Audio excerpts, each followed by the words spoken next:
Dito sa lungsod ng Dasmariñas, maraming makakainan. Iconic, international cuisine, tapa, silog, at iba pa. Okay, babala akong malikot for a sec. Today, we're going to taste some Pinoy food with a twist. Una sa listahan, ang bangus sisig at iba pang putahe. Dito na natin matitikman sa tambayan ng Balanghay. Tara! Ayun na! Kung nag-crave ka ng sisig pero diet conscious ka, swak sa'yo ang bangus sisig.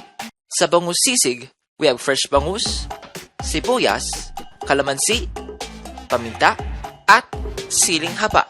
So, chef, di ba dapat wala akong tinik yan? Opo, bali, ang ginagamit natin dito ay boneless bangus. Kaya wala siyang tinik. So, chef, bakit mas nutritious itong bangus sisig kaysa ibang sisig?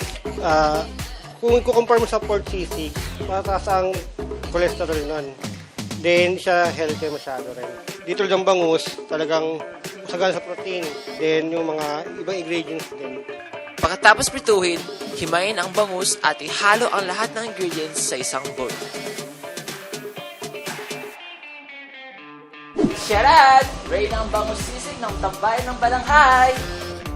Kainan na! Hindi na ako magpaghintay kumain.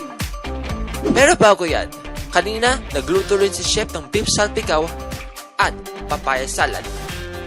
Perfect kasala yan ng choco kisses wrap at lemon cucumber.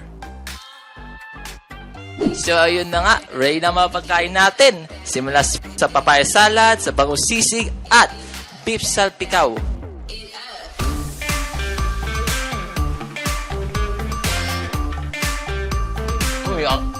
Napil ko yung anghang.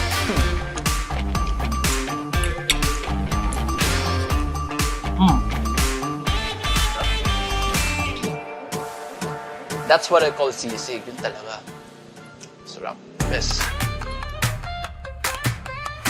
Matatagpuan ang tambayan ng Balanghay sa Villa Isabel, Barangay Burol, Maine. Visit this newest hangout in the city of Dasmariñas. Let's go at tikman ang mga dasmasyalap ng mga pagkain. Kumain ng masyalap at ma-relax dito sa tambayan ng Balanghay. Kita-kits sa susunod na episode ng In Happens in Dasma!